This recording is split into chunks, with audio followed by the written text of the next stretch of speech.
Welcome back to the Mountain Morning Show. I'm here with one of our favorite guests, LaVonne Wells Sandberg. She is life coach, spiritual teacher, kind of gives us what we need to hear. And I'm excited to talk to her about self-care. Welcome back. Ooh.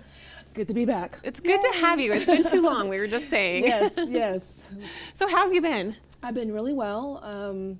Busy, having a lot of fun, making sure I make choices that work, you know. Absolutely. Slowing down a little bit. Yes. I feel like you are always very in tune to the environment and what is happening before people even are aware of that, if that even makes sense. It makes complete sense. So where are we at right now?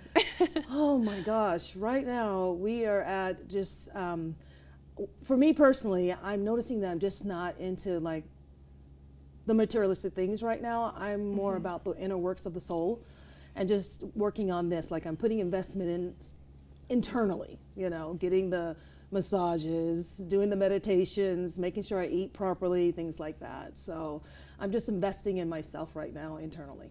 Which is a great thing to do. The beginning of the show I was talking about spring cleaning, not just your home and your environment, but yourself. Absolutely. And I think something that is sometimes hard to take the time to do is self-care. Absolutely. But it's so important. Yeah. And, you know, a lot of people talk about self-care. They talk about, you know, take care of yourself, take hot baths, and all those things are great. And as I was thinking about what we were going to speak today, I just sat there and I thought, what is the one thing that I'm not hearing a lot about as far as self-care? And it just popped into my mind. Self-care of the soul.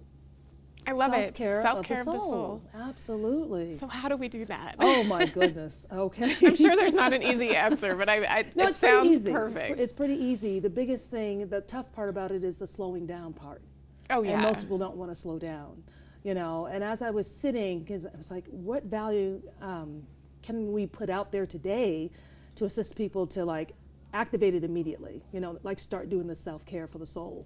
And part of that is acknowledging that you do have a soul. Yes. It's that part of you that if it leaves you, you start saying things like, this is your indicator. You start saying things like, I feel beside myself.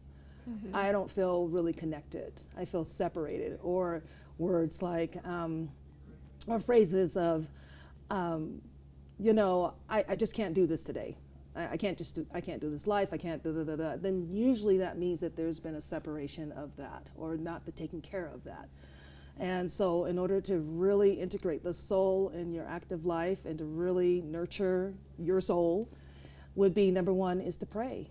You know, when I say prayer, I'm talking about heartfelt prayer, not a scripted prayer. Now, if you script your own genuine prayer, that's cool. And even if you choose to do a scripted prayer, that's okay as well. But what we're looking for is that sincere, heartfelt, like, today, I'm not feeling it. And part of that heartfelt prayer is being honest with yourself, you know. And then taking the time to meditate, just taking the time to relax and breathe. And the purpose of the meditation is so that you can receive insight, that little inner voice that starts to talk to you and say, you know, this is what we really need. We really need more greens or more fruits in our diet or just simple things like that. But when we take the time to sit and be still, that's part of the meditation process, then we're able to access that information that you said before. Sometimes while you know things before everybody else kind of knows things. And I don't know how true that is. It's just that I choose to be really as conscious as I possibly can. Now, am I perfect at it all the time? No. But that's that's the next step too, is to literally be conscious and then also to breathe. We're not breathing.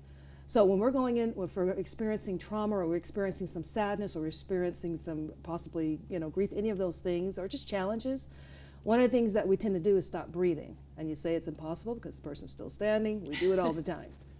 Thank goodness for the trees and the plants. And so it's in those moments where they are good times. That's the time to consciously, here I am. You know, I'm present.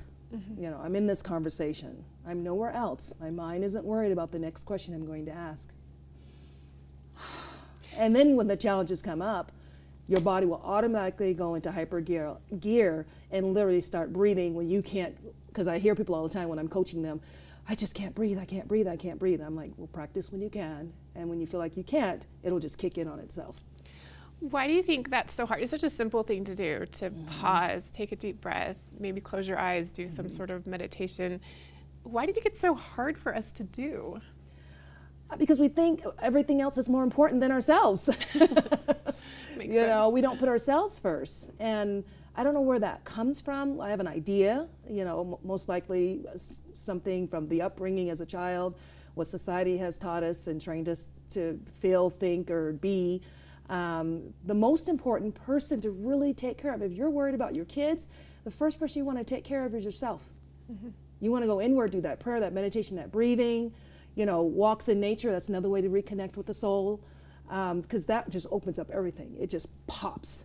It's miraculous. You can ask anybody around that's a biker or a hiker or someone that just loves the nature, and they go out and they come back home and they're like, woo, that was a great day. Woo, skiing was great, or, you know, golfing or whatever it is.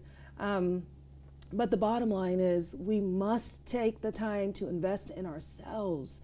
It's hard and it's difficult because we've been trained and taught not to. It is selfish to do that. And, you know, and I tell people, please, for the love of all that is holy, be selfish, you know, and really nurture yourself and take good care of yourself. It's So really key. you talked about when we feel kind of that disconnect, or we feel like we're in a funk, to take that time out and kind of reset. But is it something we should just maybe do on a daily basis? Oh, absolutely. Let it be a practice. And part of really connecting with one's soul is consistency. Exercising the consistency muscle is what I call it. You know, because we'll start a thing and we'll do a thing, and then all of a sudden, whoop, I'm over it. I'm done. They're on squirrel. You know, Yeah, it's like shiny. squirrel. Exactly, shiny penny. Or, Exactly. You know. And so just to make it a practice, the same practice that when you get up and you make coffee in the morning, that's a practice for people. Making breakfast in the morning, that's a practice. Washing your dishes. So have you be your own practice. And this self-care of the soul, if you can take care of the soul of who you are, then everything else falls into place. It just opens up a whole new plethora of possibilities and things to look into and grow and expand. This is the time and the season for us to really, I don't want to say get it together, but get it together. Yeah. You know, because people are just like up in the night and they'll tell me, I feel like I'm losing my mind. Well, if you're feeling that way, that's because there is a disconnect from your soul. Such good advice to really connect with our soul and create a habit of doing that to help us. Have it be a practice. A practice, yeah, exactly. Yeah. How can we get more information about you? And you talked about your clients. If someone's interested, what should they do? Just go to my website, and that's LaVonneWells.com, LaVonne Wells.com, and just put in an entry form that they would like to have a private session. If they want to do group sessions, I have events in my home once a month. Those have been filling up really, really quickly. And also there's a great event that's coming up, totally free to the public, and it's at the Golden Braid Bookstore in Salt Lake. And they host me every year, and I'll be going over my story about my daughter. You know, I had a daughter that passed, and telling that story, her birth and her passing, and all the miracles and all the different things that have come from that experience. And then we'll open it up for people to ask questions in the audience and just assist them if they're going through some loss and experiences like that. And having them walk away with a smile on their face, a little bit more, you know, hope, and finding a little bit more inner peace. So they can find me on my website, LaVonneWells.com, and on Facebook, The Spiritual Teacher. Just helps for people not to feel so alone. They're not alone. They're We are not. not alone. We're all in this together. Yes, we just got to lift our head up a little bit and look around and ask questions. Absolutely. Well, thank you so much, LaVonne, for being here. Always a pleasure. I feel better just having this discussion. So thank you. Well, you know I love you. Oh, well, love you too. All right, LaVonne Wells Sandberg. She's a spiritual teacher, life coach. Great advice to connect with your soul. I hope you'll take a moment and do that today. I already feel better, and I know you will too. All right, much more coming up after this quick break.